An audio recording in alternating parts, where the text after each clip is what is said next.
The secret sauce to success? You might feel like you're close, but you just can't get over that hump to the next level.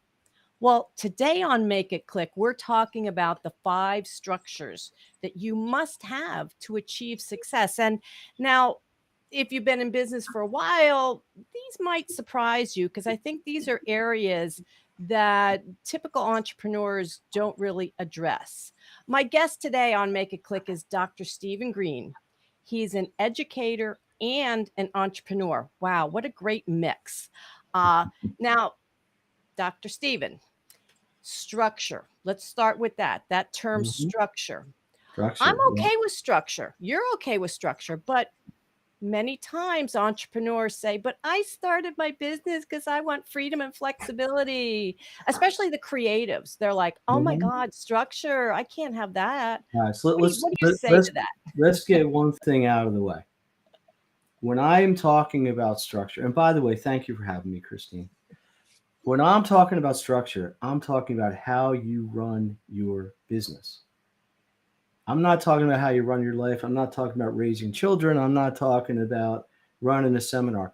I'm talking about if you're an entrepreneur, you need to structure your business life. You need to structure your day. I've coached lots and lots of entrepreneurs just like you have, and a lot of them are inefficient in their use of time. They're inefficient in the way they use their resources. And I'm not saying this to yell at them. I'm saying this because when you do, if you want to focus on your creative, or you want to focus on your zone of genius, or you want to focus on what you're passionate about, that's great. That's everybody's goal, because then you're not really working, right? If you love what you do, it's not work. But until you get to the point where you can afford to offload that, or pay other people to do it, or at least delegate it, you need to take responsibility for it yourself. I've seen so many people have great ideas, super passionate, and maybe they're even capitalized. Maybe they even have enough money to make it work, but they just don't have enough of a business structure or a business model to pull it off. So, in my coaching, in my consulting, I've written about this. I just got published in another book about it, but I've identified 5 things, and they're really not that complicated. You're probably doing them anyway, entrepreneurs out there. Any entrepreneurs listening, Christine? I certainly hope so. I hope so too. Um, yeah, you're probably doing some, maybe all of these, maybe not as well as you'd like to, Yeah. but every problem starts with an awareness, so you can create a solution and then work towards the solution. There's Oh, nothing I'm going to talk about that has to be solved in 2 minutes, yeah. but at least you know you have to get in that direction, at least in my viewpoint. So before we get into those 5 structures, what Mhm. I think there's some questions that you recommend that we ask ourselves. What are some of those questions before we actually get into those structures? Well, I believe as an entrepreneur, you need to just ask yourself what's your goal. Why am I waking up in the morning, or at least metaphorically speaking? What do I need to accomplish today to drive my business, to drive me closer to where I want to be? Some people's yardstick is financial. Some people's yardstick is time freedom. Some people's yardstick is control. Some people it's all three or some combination. Because you're right, what you said in the kickoff is absolutely correct. Most of us who became entrepreneurs did it because we were passionate about something and said, "Hey, I can turn this into a livelihood, or at least a viable business, and I want to enjoy what I do. I don't want to work for corporate. I don't want to work for the man. I don't want to be somebody else's, lackey. I don't want to get somebody else rich." I get it.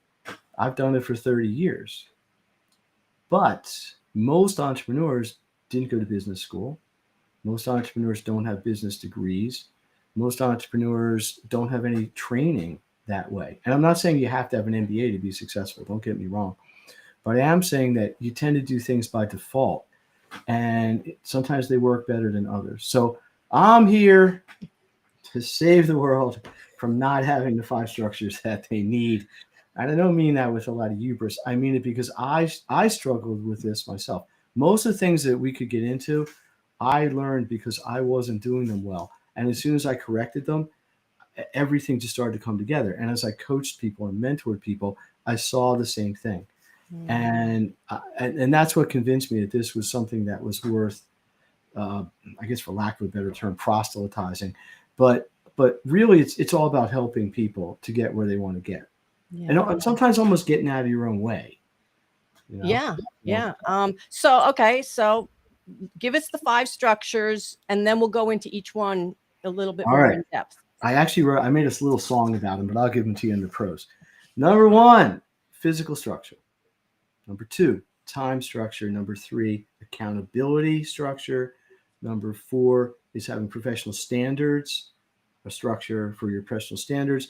Number five is a support structure. What, Those are the and five. those are five things. I think many of our listeners are probably thinking, wow, I never looked at it that way. So this is very interesting. So let's get into the first one. Okay. What do you mean by physical structure? I don't mean like your body. I mean, and this really got exacerbated during COVID, right, in the shut-in. I mean, if you're an entrepreneur, you need a workspace. You need an office. Yeah, I know it's kind of cool, to be working in a co-working space where you're in the middle of a bunch of noise, or you're doing your laptop on a subway, or you're working it all from your phone. I'm not against that, but I'm saying when you sit down to work or stand up to work, or however you work, you got to have a space that is conducive to productivity. If you're going to do a lot of Zooms or whatever, you need the right lighting, you need the right camera, you need the right audio, right? You can be able to shut your door, so you need quiet. These are simple things, but I've seen people and I've seen students I mentored. They're working on their bed, they're working at the kitchen table, they got stuff all around them. They can't find a pen when they need one.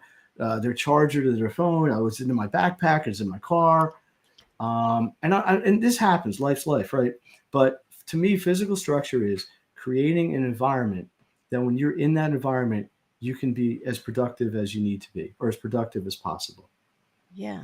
That's it. When you say about, being able to close the door, I'd say when I started my business over 10 years ago, it was downstairs in the family room area. I had a nice desk down there. That's my office. It's like, Yeah.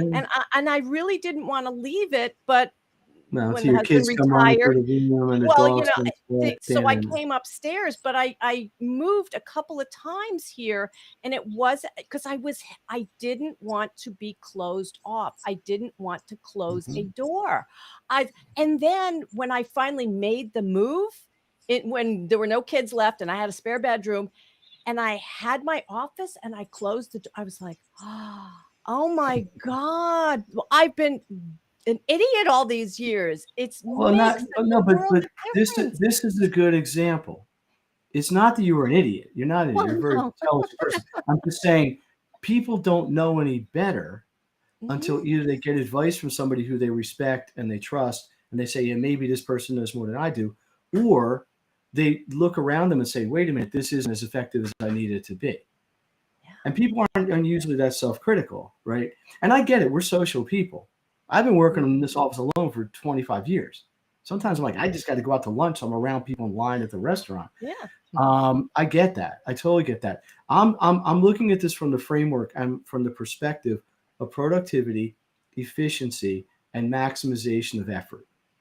I'm Mhm. not saying you got to have a $4,000 chair, or a mahogany desk, Yeah. or a little pen holder, with your name in an embossed tile. I'm not saying any of that. But to think about it, if you were a traditional professional, if you were an accountant or a lawyer, or a sales manager or something, you'd be working in an office where you had the tools you needed around you. So as Mhm. entrepreneurs, don't we want to do the same thing? It's just that we have to provide ourselves with that instead of maybe a corporate structure or the business that you might be employed by. Yeah. That's And all. and then at the end of the day, you leave your workspace, shut that door behind you, and you're done Well, that's the versus other thing. Right. having Yeah. it all around you. Yeah. Yeah. And that actually bleeds into the next structure, Number 2 which is is time. And time has two pieces to it. One is exactly what you just said, is being able to say, hey, I'm in my office, whatever that means. And that could be the beach. I'm in my office. I'm in my dedicated workspace. I need to now flip the switch and be in work mode, right? That's one aspect of time. And just to jump ahead a little bit, it's the same what you just said. Sometimes you guys shut it off. Nobody can be productive 24/7. You need to get away from it. You need to have some downtime. You need to have some socialization and some fun. But that's one aspect of time. The other aspect of time is time management, is using your time efficiently and planning your time. Instead of saying, oh, gee, I got to Zoom in 7 minutes or 8 minutes. I'm going to go check my email for the 38th time today, even though I haven't gotten any new email in 15 minutes, because it'll make me feel productive because I'm doing something instead of nothing. That's when I say time structure, I mean more the second one is planning. So I may come into my office 7 o'clock in the morning. I'm like, what am I going to be doing from 7 to 8, 8 to 9, 8 to 9:30, whatever. And I plan it out and I try to stick to it. Things happen, you get emergencies, you get diversions, but you get so much more done when you plan your time. Yeah, no, I agree on that one. I'm a big one on time blocking. Mhm. I've learned this from coaches in the past of, yeah, you set what you want to do. And if something comes up, like you say, things come up, you don't just not do that. You move it to Mhm. another time block that day or later in the week. But It's yeah. there's sort of a saying in entrepreneurism that you need to be your own most important client.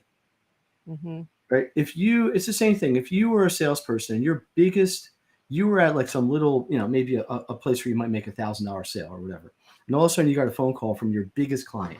Hey, if you can get over here in a half hour, I can give you $100,000 order. Well, what are you going to do? No, sorry, I got to close this $500 deal. You prioritize, right? Hmm.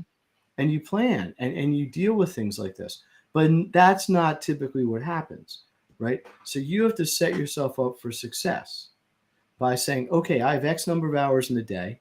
I can only get so many things done. I got to figure out a way to do this as effectively as I can, especially because I got to do most of myself as a solo entrepreneur most of the time. And that's why time is the second structure. And by the way, they're in no particular order. It isn't like physical is the most important and time is the second most important. It's just how I've gotten accustomed to speaking about them. Yeah, yeah. And on the topic of time too, I just want to add, it just So are we baffles done? Wait, are me. we out of time? No, it baffles me that people don't block out time. The big thing is follow up.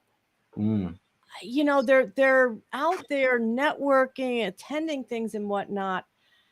And then they're like, well, where do I put the follow up? It's like, well, if you're attending something, then block out that follow up time. I see that all too often in my world. And I just wanted to put that in. So yeah, Well, time.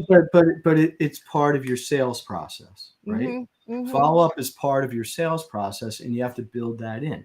Yeah. And everything we're talking about here and may continue to, we're scratching the surface. I mean, I wrote books about this. I've given all kinds of lectures and podcasts about it. This is not something we're going to exhaustively discuss in 20 minutes.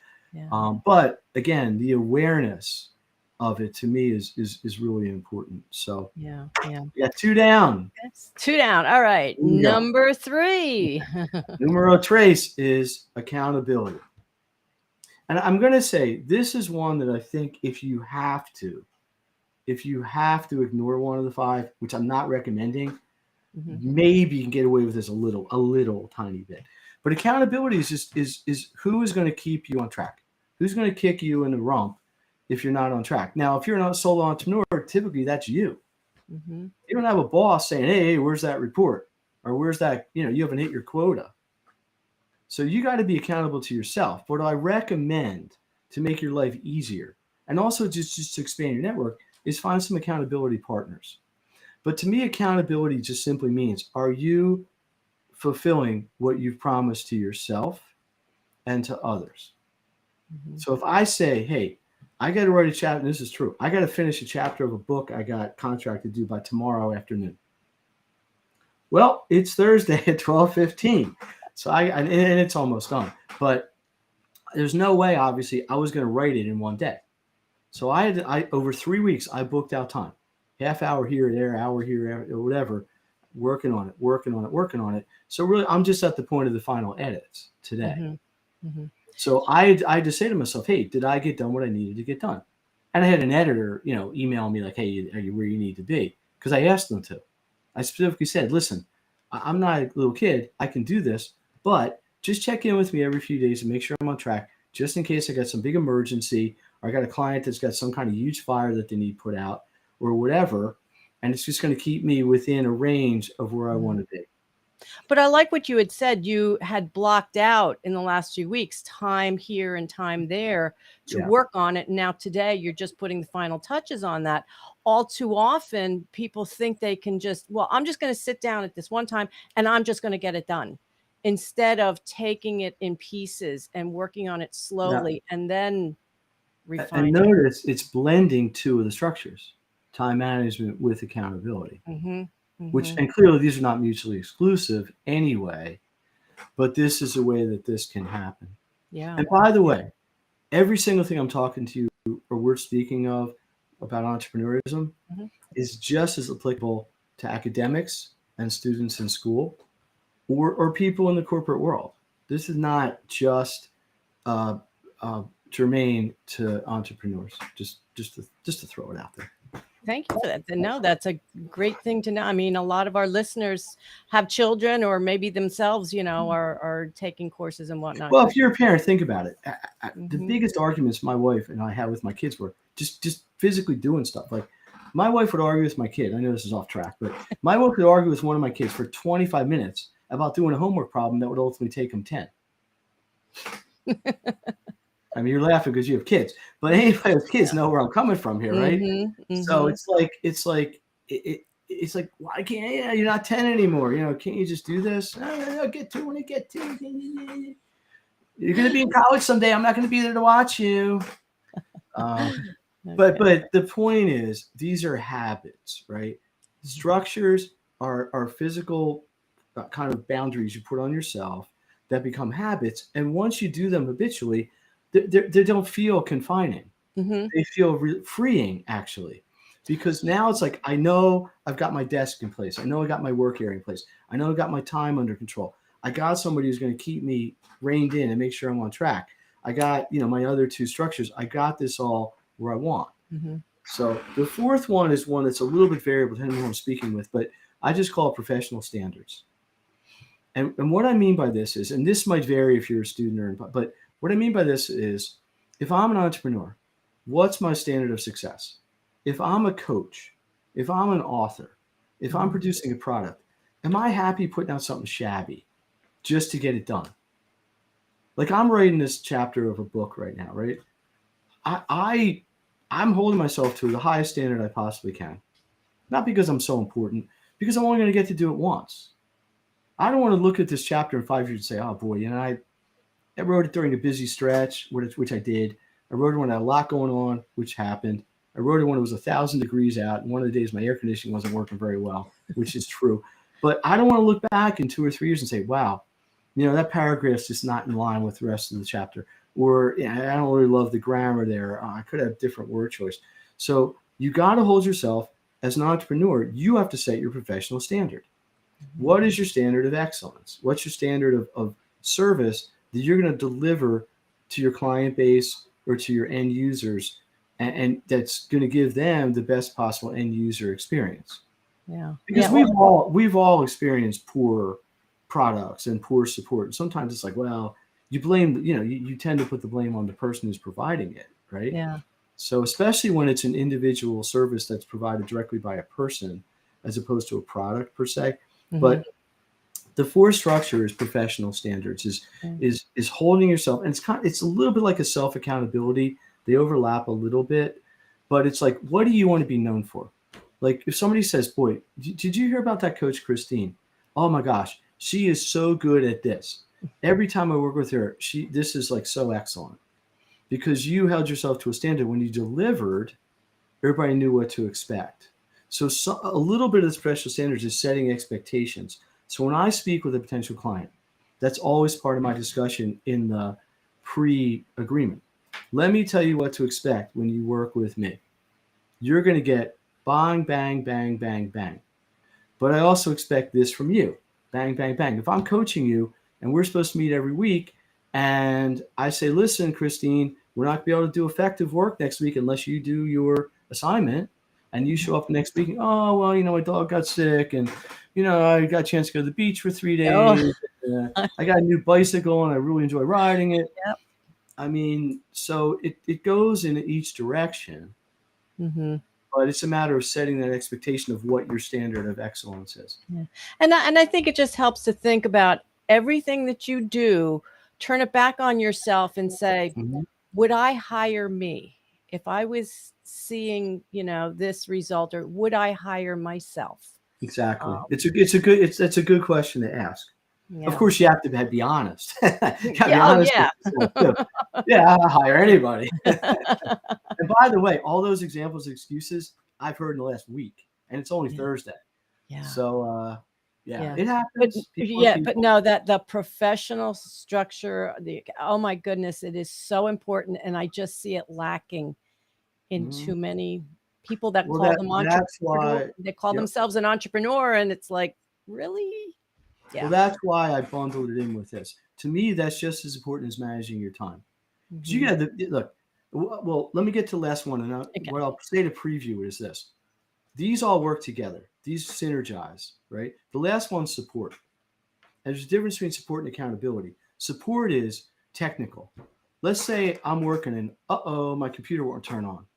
Do I have somebody already who's my tech person that I have a relationship with, at least somewhat, that I know what they're going to need for me to help them or for them to help Hmm. me? So I know approximately what it's going to cost me. Who's my accountant? Who's my coach, maybe? Who's this? Who's that? And you want to have all that stuff set up before you need it. The metaphor I say is, hey, you want to know who your dentist is before you get a toothache, right? But think about it. Yeah. If you're all those of us who work remotely or work at home or work virtually, we're pretty dependent on tech. What would you do if one day you woke up and your computer just didn't turn on? Hmm.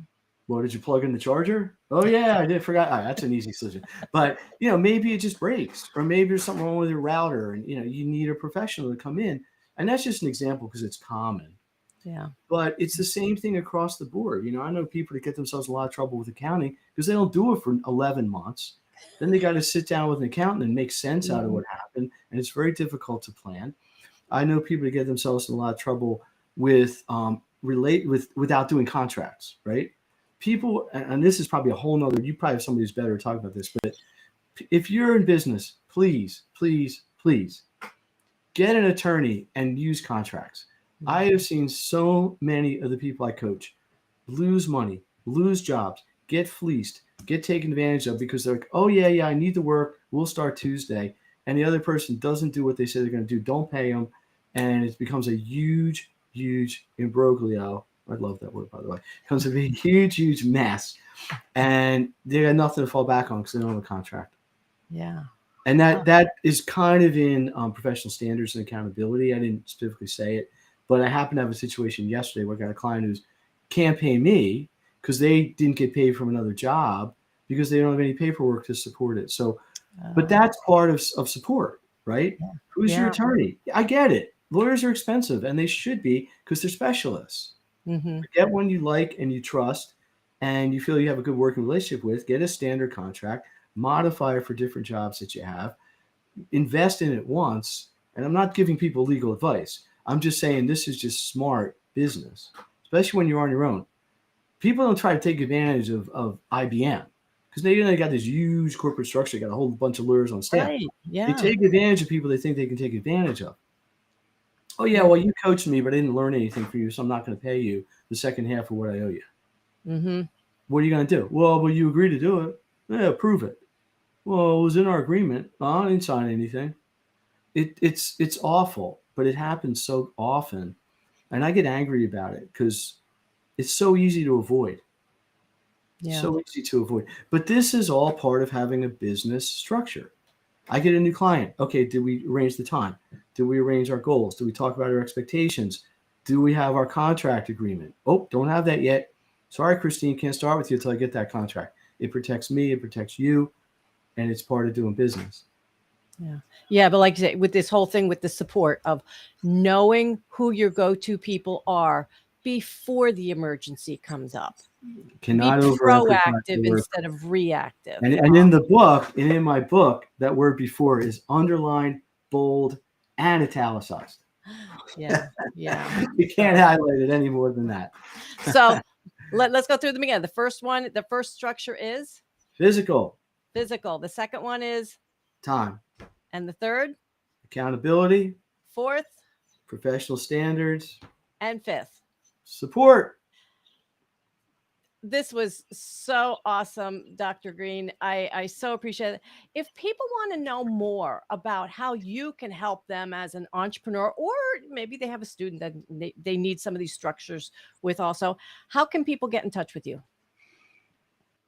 Simplest thing, honestly, is just text me.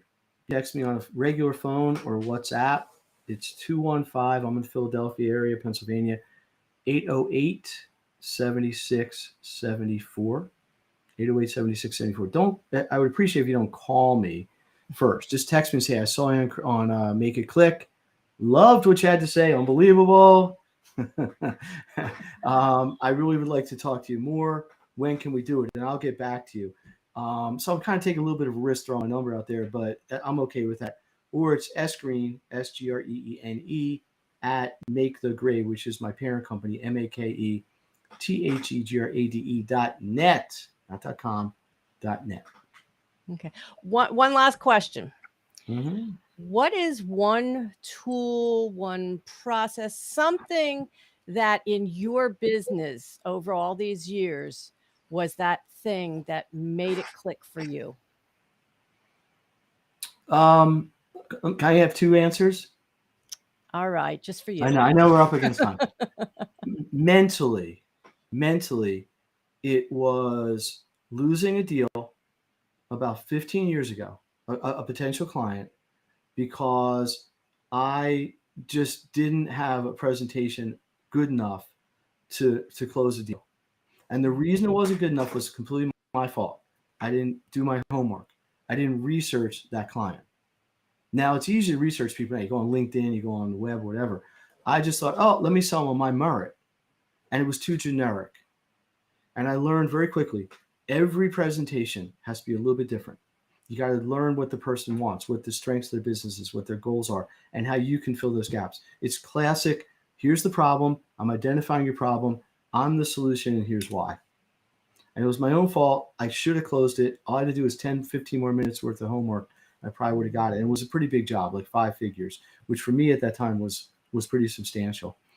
In terms of a physical tool, I love a program called Evernote. And I I'm there with know you. I'm not affiliated with them. I don't get any money from them. That's not the reason I say it. It's an awesome, and there's other programs that do similar things, and it's not for free. It's a premium level, but there is a free level. It's in terms of saving information, text, pictures, emails, websites. It's just excellent.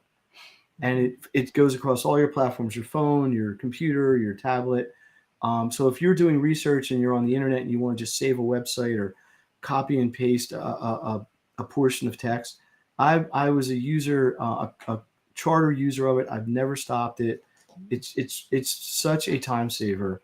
You can do keywords and search things. It's just a fantastic program. I like it. There's other things that compete with it for sure, but Evernote I really like. Their symbol's like a green elephant, so it's like you don't forget Yeah, anything. yeah, no, yes, I agree. I love my Evernote. Great tool. Great tool. It is solid. Well, Dr. Greene, thank you so much for being my guest today on Make It Click. This has been a great conversation. Yeah, Thank you so make it much. click. You're make the click. Make it click. I'll make the grade. Yes, We're like kindred make people. yes. Listen, I'd love to All hear right. from people out there. If you need any help or you just want to chit chat about business, please reach out. Christine, thanks again. You're doing great stuff. Keep it Thank going. you.